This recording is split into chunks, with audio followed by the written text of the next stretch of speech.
பாசி பயறு போட்ட கையில் பவன் பவனா நிலைக்கும் அம்மா. கட்டாம்பயறு போட்ட கையில் தரணி எல்லாம் கிடைக்கும் அம்மா.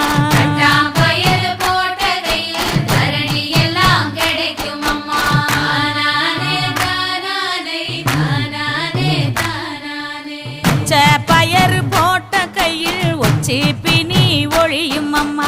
முழப்பாரி சுமந்த கையில்